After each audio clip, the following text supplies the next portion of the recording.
My shamanic initiation was entirely unconscious. I didn't see it coming. I had no clue it happened. And in the end, it took me about 2 years to figure out that I was called to become a shaman myself. To this day, it still feels surreal to say, and yet for the last 10 years, I've been a practicing shaman. I've dedicated my life to the path, all in response to something that I stumbled into, which, strange thing. So let's go back in time. It's the end of 2012. I've just turned 21. I have a little bit of money, and I decide that in between Christmas break, between semesters at college, that I'm going to fly down to the Amazon and drink ayahuasca. Now, I'd been thinking about it a lot for about a year.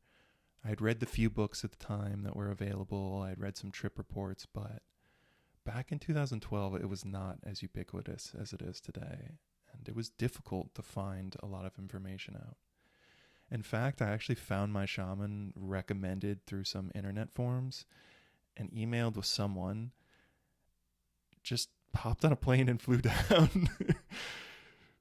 So I land in Iquitos in Peru.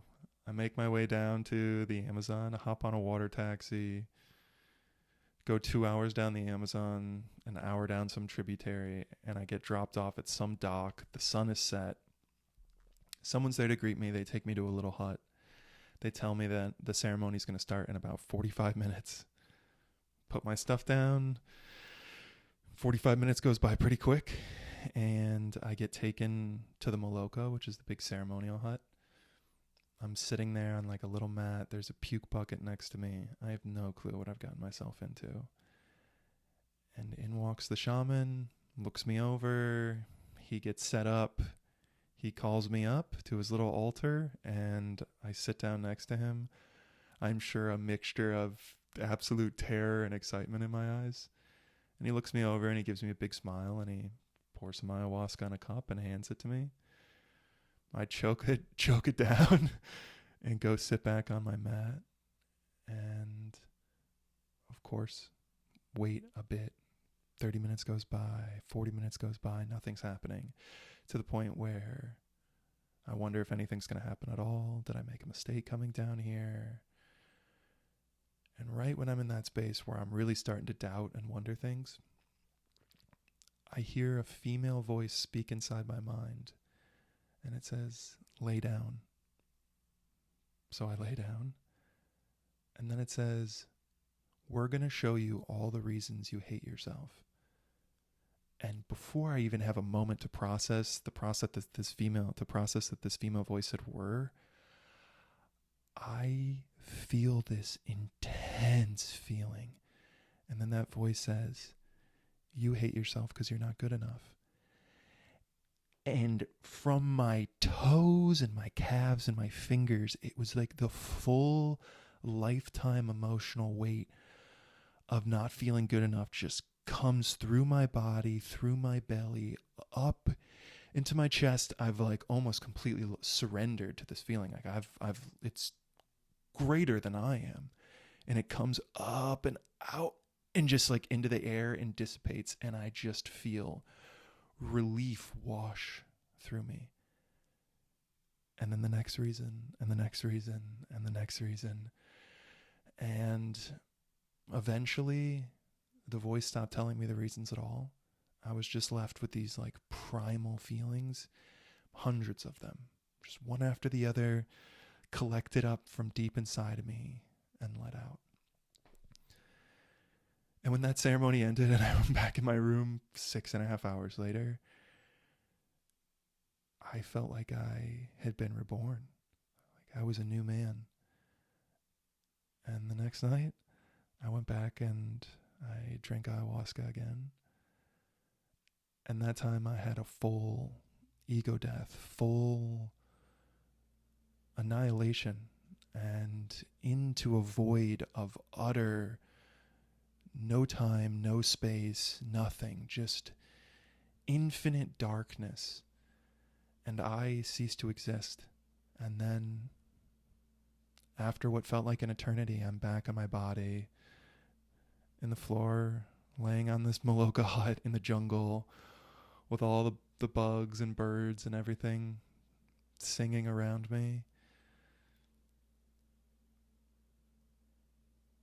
And then I drank it a few more nights. And then I got back on a plane.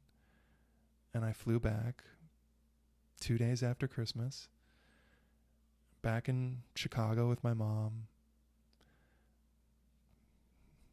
Week before my next college semester starts.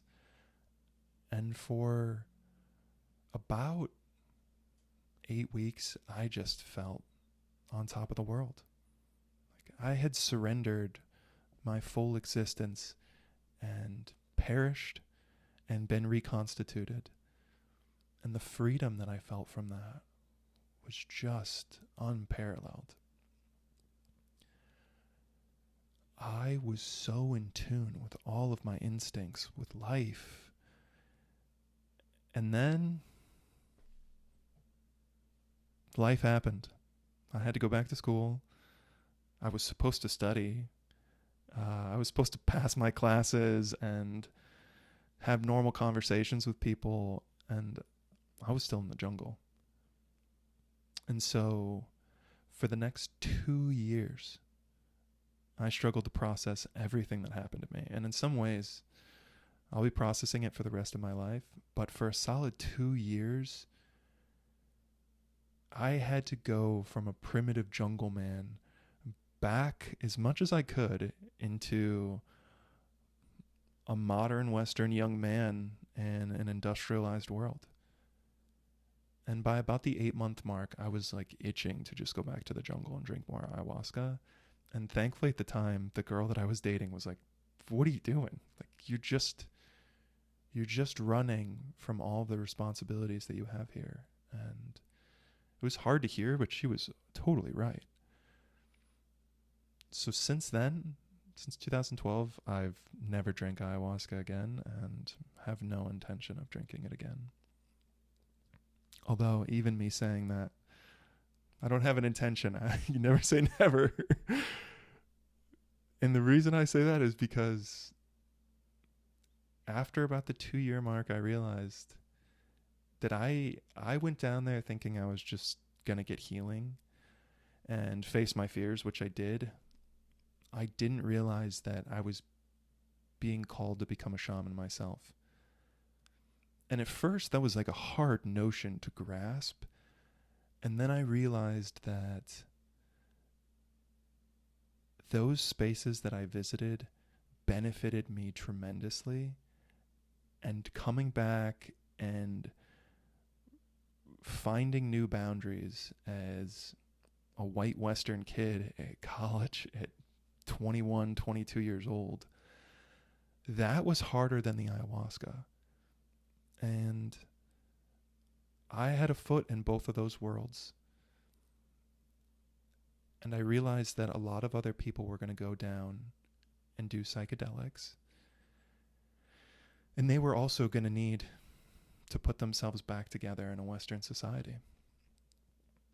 And so I accepted my calling and have since dedicated a large part of my life to walking the shamanic path and helping other people who are called to it as well.